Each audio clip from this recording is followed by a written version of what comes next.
Okay friends, आज हम start करते हैं GSM system architecture. GSM architecture telecom fundamentals का बिल्कुल बेसिक टॉपिक है। ये जो आर्किटेक्चर है ये आज की डेट के हिसाब से आधा आर्किटेक्चर है। इसके बाद बहुत सारी चीज़ें आ चुकी हैं जो इसमें ऐड हो चुकी हैं और हमने यहाँ नहीं बनाई हैं, लेकिन उनसे पहले आपको ये समझना पड़ेगा कि वॉइस कॉलिंग के लिए आज भी यही नेटवर्क इस्तेमाल होता है। डेटा के लिए हमारे पास अलग हार्डवेयर है जो हम इस्तेमाल करते हैं, लेकिन उसकी बात हम बाद में करेंगे। तो देखते हैं जीएसएम क्या है। GSM stands for global system for mobile. अगर मैं जीएसएम आर्किटेक्चर की बात करूं तो मैं बात कर रहा हूं 2G और वॉइस कॉलिंग की बात कर रहा हूं। जीएसएम का सिंपल सा मतलब है 2G। वो जीएसएम के इवोल्यूशन हैं जो आप आज की डेट में देखते हैं। 3G 4G ये भी आ चुके हैं। तो अगर मैं 4G की बात करूं तो 4G आर्किटेक्चर के लिए तो मैं उसे बोलूँगा LTE आर्किटेक्चर। अगर मैं 3G की बात करूं तो मैं उसे बोलूँगा UMTS आर्किटेक्चर। इसका मतलब अगर मैं जीएसएम आर्किटेक्चर बोल रहा हूँ तो मैं 2G को स्टडी कर रहा हूँ। 2G मतलब सेकंड जनरेशन। 2G के बाद हम 3G आर्किटेक्चर देखेंगे, उसमें क्या नया हार्डवेयर ऐड हुआ है। फिर हम 4G आर्किटेक्चर देखेंगे, उसमें क्या नया हार्डवेयर ऐड हुआ है। तो हम स्टेप बाय स्टेप चलेंगे। जीएसएम आर्किटेक्चर हमारा सेकंड जनरेशन है। इस आर्किटेक्चर में कुछ कॉमन चीज़ें हैं हमारे पास, जैसे कि हम देख सकते हैं MS is my mobile station. Next है BTS is base transceiver station. BSC base station controller. MSC is my mobile switching center. GMSC is my gateway MSC, gateway mobile switching center. HLR is my home location register. VLR is my visitor location register. AUC is authentication center. ER is my equipment identity register. So these all are components of GSM architecture which are involved in a communication network. शुरुआत करते हैं MS क्या है? MS stands for mobile station, मतलब आपका mobile phone. आज की date में अगर कोई मोबाइल यूज़ करता है और वो अगर जीएसएम को सपोर्ट करता है तो उस मोबाइल फ़ोन में दो चीज़ें होंगी। एक होगा आपका इक्विपमेंट और दूसरा होगा आपका सिम कार्ड। इन दोनों चीज़ों को मिलाकर, इक्विपमेंट और सिम कार्ड को मिलाकर बनता है आपका मोबाइल स्टेशन। आप खाली अपने मोबाइल फ़ोन को MS नहीं बोल सकते जब तक कि आप इसमें सिम कार्ड ना डालें। SIM card stands for subscriber identity module. इसके अंदर भी काफ़ी सारी चीज़ें सेव होती हैं। तो ये होता है MS मतलब मोबाइल स्टेशन। मोबाइल स्टेशन सबसे पहले कम्युनिकेट करता है BTS से। BTS का मतलब बेस ट्रांसीवर स्टेशन। तो आप छतों पे जो टावर लगे देखते हैं, एंटीना लगे देखते हैं, उन मोबाइल एंटीनाज में हमारा एक हार्डवेयर लगा हुआ होता है जिसे हम बोलते हैं BTS। अगर आपको इसके फंक्शंस के बारे में जानना है तो इसके फंक्शंस बहुत सारे हैं। Let's talk about this functions. जैसे कि मल्टीप्लेक्स करता है, मॉड्यूलेट करता है, कम्युनिकेशन विद मोबाइल स्टेशन भी BTS करता है। आपके मोबाइल और BSC के बीच में जो कम्युनिकेशन करवाया जा रहा है वो BTS करवाता है। BTS आपकी रिक्वेस्ट को आगे फॉरवर्ड करेगा। अगर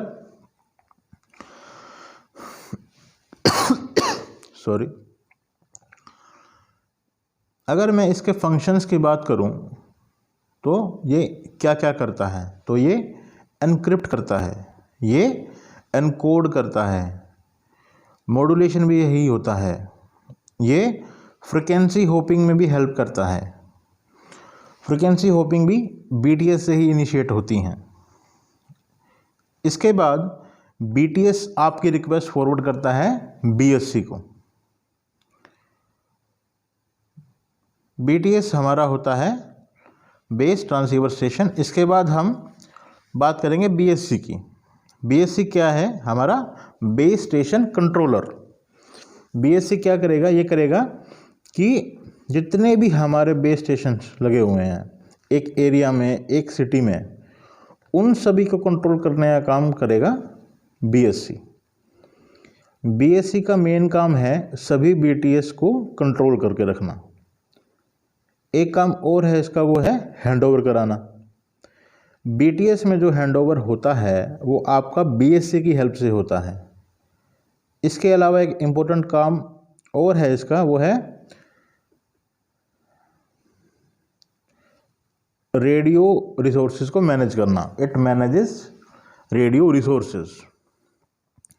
BTS में जितने भी रेडियो रिसोर्सेज हैं, जितने भी चैनल्स हैं, तो वो सभी चैनल्स को मैनेज करेगा। तो अगर आप BSC के फंक्शंस की बात करें तो it manages radio resources. Second होगा it handles call setup. Third होगा it helps in handover. Fourth होगा it helps in radio power controls. BSC के बाद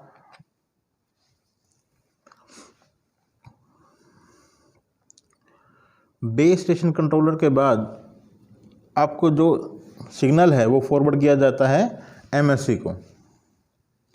MSC is the heart of your network.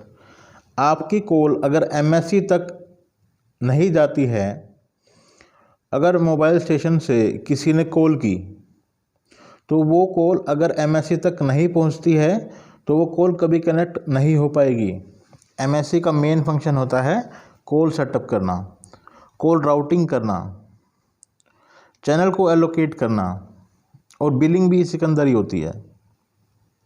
Channel allocation का काम भी MSC का ही होता है।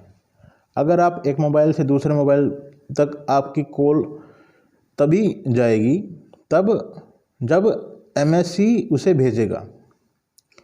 आपने ये देखा होगा कि आपके पास मैसेज आता है कि इस रूट की सभी लाइनें व्यस्त हैं। वो जो केस है वो मैसेज आपका MSC से इनिशिएट होता है। MSC बताता है कि मेरे पास चैनल्स फ्री नहीं हैं। ये मैसेज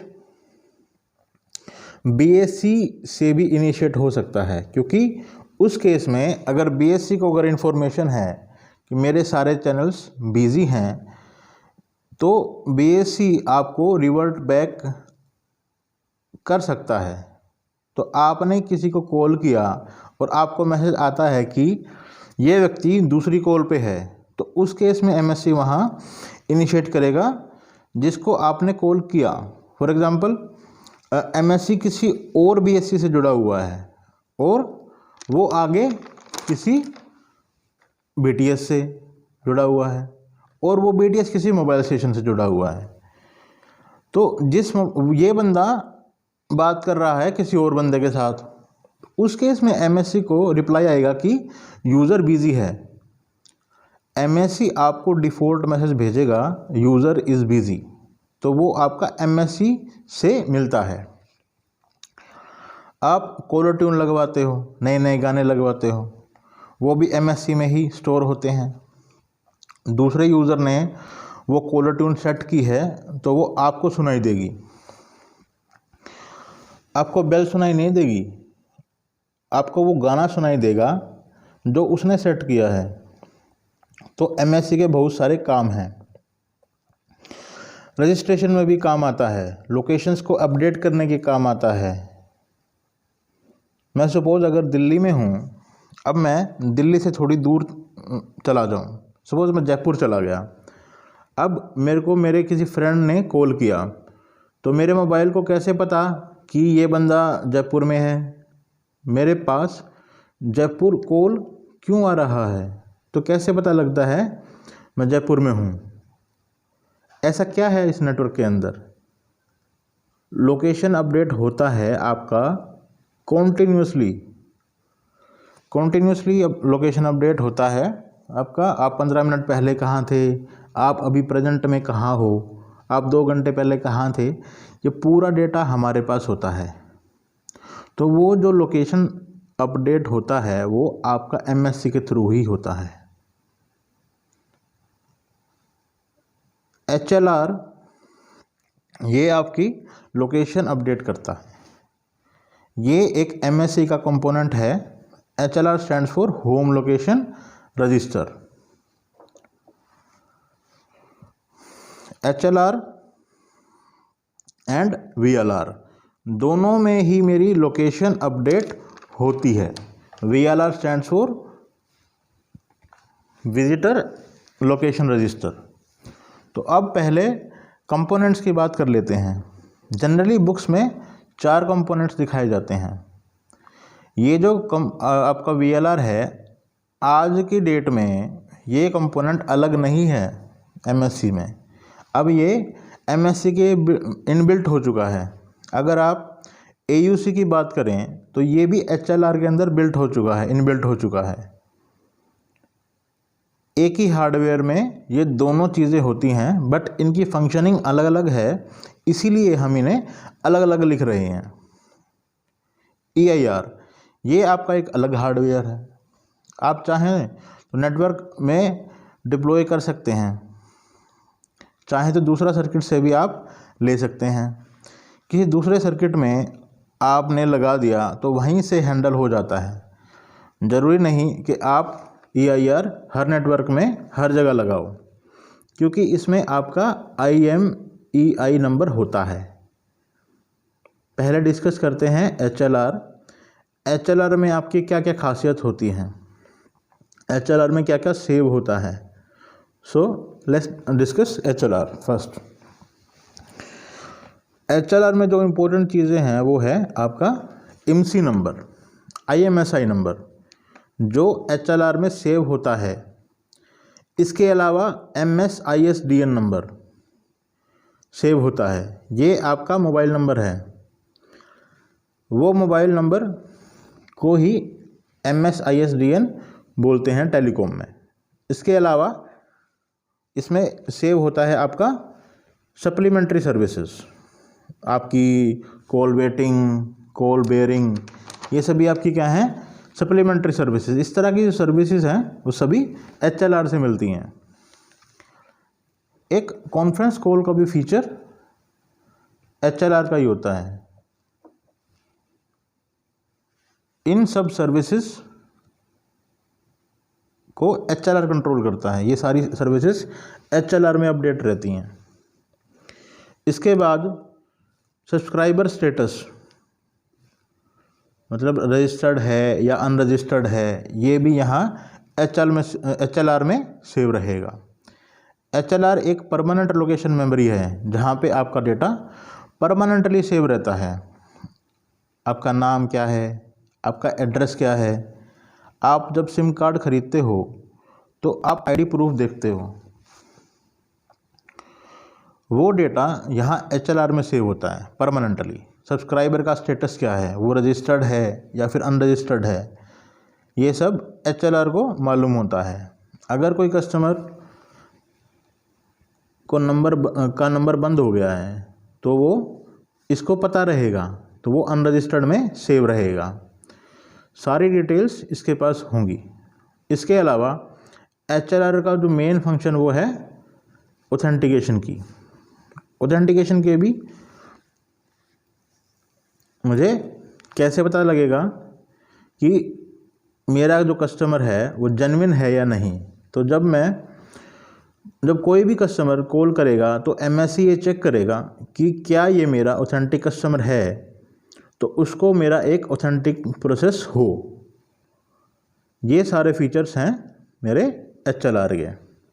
इसके बाद आता है आपका VLR। VLR के क्या क्या फंक्शंस हैं, चलिए देखते हैं। अगर जो भी कस्टमर मेरा होम एरिया का है, जैसे आप अगर कहें कि मैं जयपुर की सिम दिल्ली से ख़रीद लूँ तो आपको नहीं मिलेगी। आपको जयपुर की सिम दिल्ली से नहीं मिलेगी।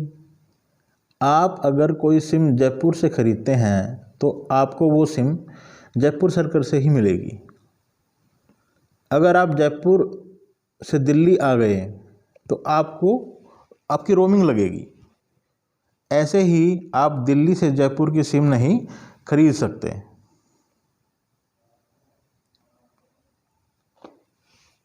क्योंकि दिल्ली में आपने अगर सिम खरीदी है तो दिल्ली में जो होगा वो आपका होम लोकेशन होगा। आपका नाम, आपका एड्रेस, आपकी ID, वो दिल्ली का सर्किट जिस भी MSC से जुड़ा हुआ होगा वहाँ के HLR में सेव होगा। क्योंकि आप दिल्ली के कस्टमर हो, आपकी होम लोकेशन होगी दिल्ली। तो जो बंदा जयपुर का है उसको जयपुर से सिम खरीदनी पड़ेगी। उसकी होम लोकेशन क्या होगी, जयपुर होगी। वो अगर दिल्ली में आएगा तो वो एक विजिटर कहलाएगा। मैं अगर जयपुर गया तो मैं एक विजिटर कहलाऊँगा अगर मैं दिल्ली से हूँ तो। इसका मतलब हुआ होम लोकेशन में उनका डेटा सेव हो रहा है जो वहीं के होते हैं, जिन्होंने सिम वहीं से परचेज़ की होती है। और VLR में उनका डेटा स्टोर होता है जो वहाँ के नहीं हैं, वहाँ आए हैं कुछ टाइम के लिए। अगर मैं दिल्ली से जयपुर चला गया तो जयपुर जाके मेरा डेटा वहाँ के VLR में सेव हो जाता है। दिल्ली का HLR बताएगा कि ये मेरा कस्टमर है, आप इसको वहाँ पे सर्विस दो, ये वहाँ पे घूमने गया हुआ है। तो वो डेटा वहाँ के VLR में सेव हो जाएगा। अब उसको पता लग जाएगा कि ये बंदा दिल्ली से आया है, इसकी इन्फॉर्मेशन है, ये वहाँ का एक ऑथेंटिक कस्टमर है, तो इसको यहाँ पे सर्विस देनी है।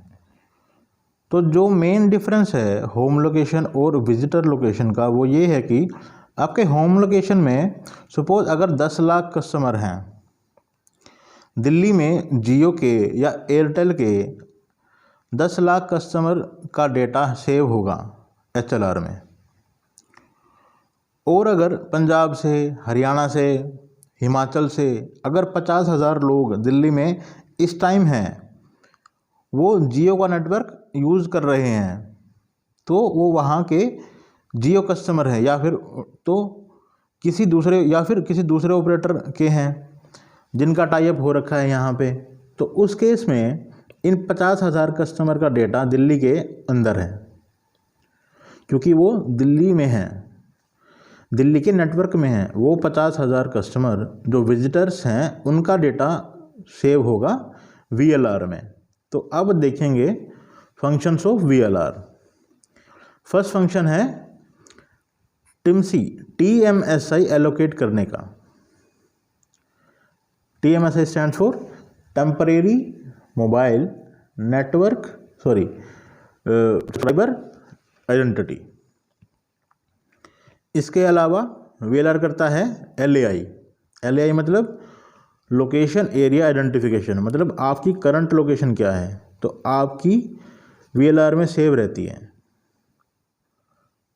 होम सब्सक्राइबर की मेरी जितनी भी होम सब्सक्राइबर हैं उनकी भी करंट लोकेशन मेरे VLR में रहती हैं। VLR में उनकी भी लोकेशन है जो बाहर से आए हैं, दोनों की ही लोकेशन VLR में सेव है। और ये प्रोवाइड करता है आपको MSRN number, mobile subscriber roaming number. आपको IMSI अटैच है या डिटैच है। IMSI आपका सिम में बाय डिफ़ॉल्ट सेव होता है। IMSI आपको प्रोवाइड किया जाता है जस्ट फॉर सिक्योरिटी, इसको हम बाद में डिस्कस करेंगे। इसके बाद जो नेक्स्ट कंपोनेंट है वो है आपका AUC।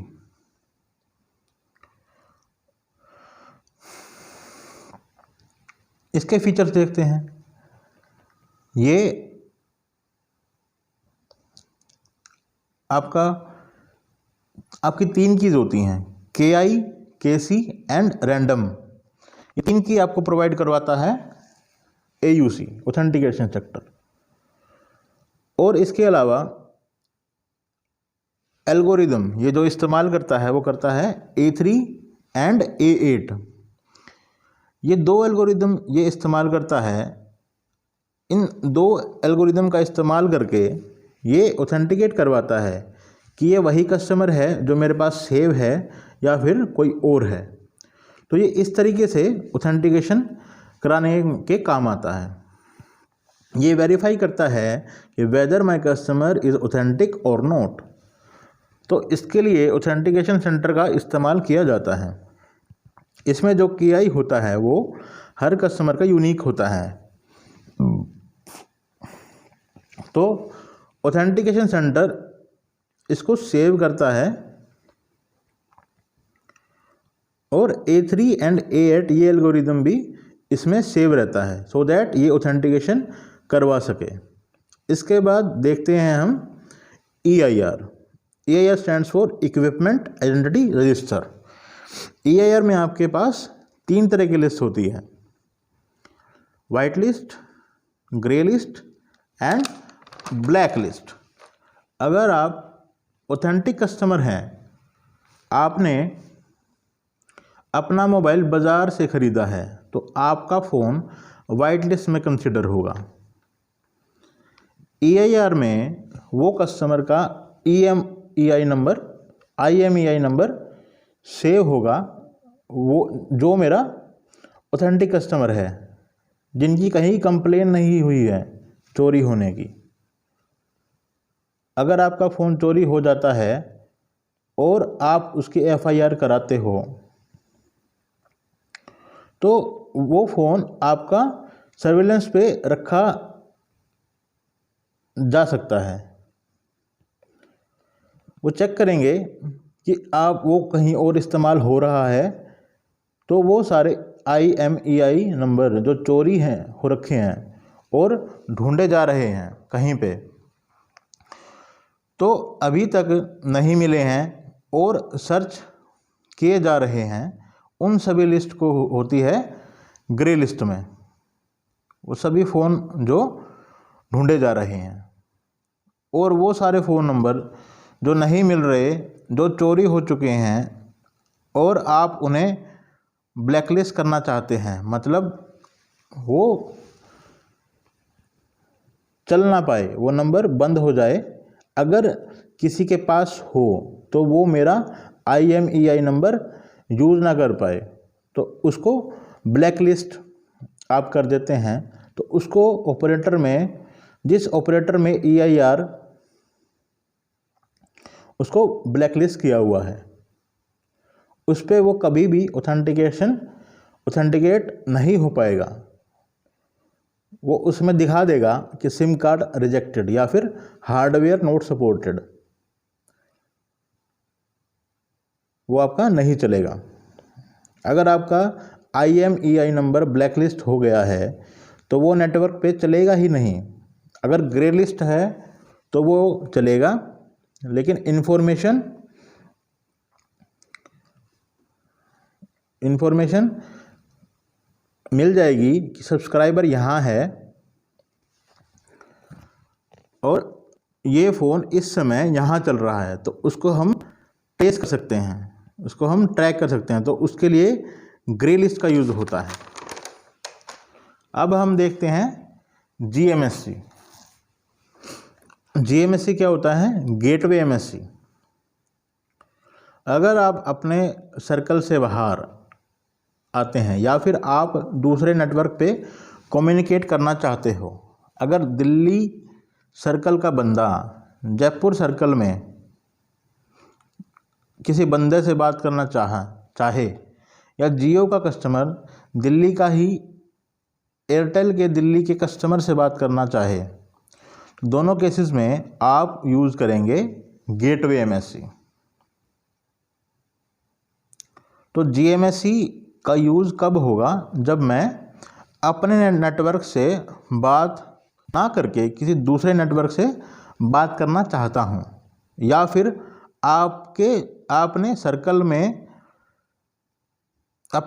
में बात ना करके किसी दूसरे के सर्कल में बात करना चाहता हूँ, तो MSC मेरे रिक्वेस्ट फॉरवर्ड करेगा GMSC को, और GMSC फिर फर्दर उसकी राउटिंग करेगा जहाँ मुझे कॉल करनी है वहाँ तक।